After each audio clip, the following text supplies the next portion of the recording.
नमस्कार दोस्तों। आज हम बात करेंगे एक नए थॉट पे कि हम अच्छा करते हैं फिर भी हमारे साथ बुरा हो। दोस्तों, इसके लिए मैं आपको एक बड़ी छोटी सी कहानी सुनाऊंगी। जैसे कि हम इस चीज में विश्वास करते हैं कि कर्म ही सब कुछ। हम ये भी विश्वास करते हैं कि जो हमारे कर्म है हम उन्हीं का फल भोग। अब कर्म वो पिछले जन्म के हों या इस जन्म के। अब कोई ये कह सकता है कि पिछले जन्म के कर्म कैसे? किसने देखा कि पिछला जन्म हुआ? पर मैं आपको एक बात बताना चाहूंगी कि अगर हम आज कोई कर्म कर रहे हैं पर आपने 10 साल पहले कोई कर्म किया है तो हो सकता है उसकी सजा आपको आज मिले। आपने 10 साल पहले किसी के साथ धोखा किया, धोखे से पैसे ले लिए, कुछ कर लिया, अब 10 साल बाद आपकी स्थिति बड़ी बेकार हो गई। अब आपको उसी पर्सन के पास फिर जाना पड़ा, तो अब वो आपकी मदद करेगा? नहीं करेगा। आपको फल भोगना पड़ेगा उस चीज का। तो आपका वो कर्म था, तो जिस कर्म का फल आपको अभी मिलेगा। हाँ, अगर आपने किसी के साथ बड़ा ही अच्छा किया, आज से 10 साल पहले आपने किसी की पढ़ाई में हेल्प की, कुछ भी ऐसा काम किया और आज आपके दिन बदल गए और आपको ही किसी की मदद की जरूरत पड़ गई, अगर आप उस पर्सन के पास जाओगे तो आपको मदद तो मिलेगी। वो कुछ ज्यादा नहीं कर पाएगा, आपके बच्चों को पढ़ाने में तो हेल्प कर देगा। तो इसी तरह से दोस्तों, हम ये नहीं बोल सकते कि कर्म कोई चीज नहीं, हमारे अगले पिछले होते हैं।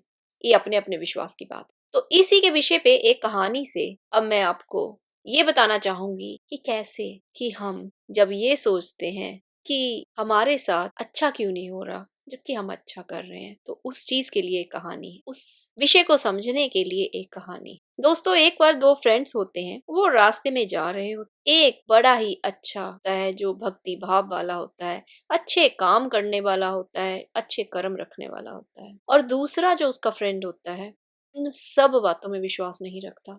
वो अपने तरीके से जिंदगी जीता है बिना किसी कर्तव्य के। वो बस फ्री विल के साथ जिंदगी जीता है, मीन स्वेच्छा के साथ, जैसा उसका मन। अब क्या हुआ, उस दोस्त को जाते जाते ठोकर लगी जो अपने हिसाब से अपनी जिंदगी जीता है।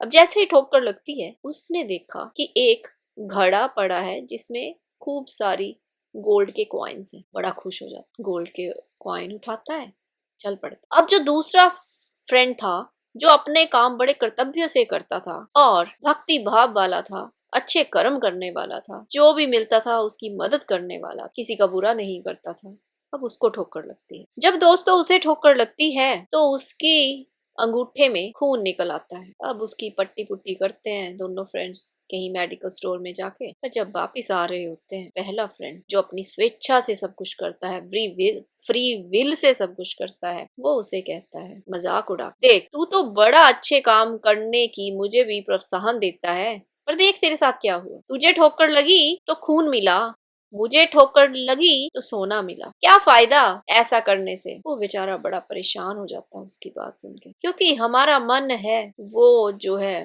व्यथित तो हो ही जाता है। जैसे जब गीता उपदेश दे रहे थे, उससे पहले अर्जुन रणभूमि में भगवान कृष्ण जी को कहते हैं कि आप एक तरफ ये बोल रहे हो कि कर्म योग से ज्ञान योग ऊंचा है, और दूसरी तरफ मुझे बोल रहे हो कि कर्म योग करूं। कि आप मुझे बेकार में कंफ्यूज क्यों कर रहे हैं? ऐसी ही स्थिति हमारी भी हो जाती है, हम भी कंफ्यूज हो जाते हैं। तो वो बड़ा कंफ्यूज हो जाता है और कंफ्यूज होके फिर वो किसी महान संत जो भी पहुंचे होते हैं उनके पास जाता है। वो पूछता है कि आज ना ऐसे हुआ, आप बताएं ऐसा क्यों हुआ।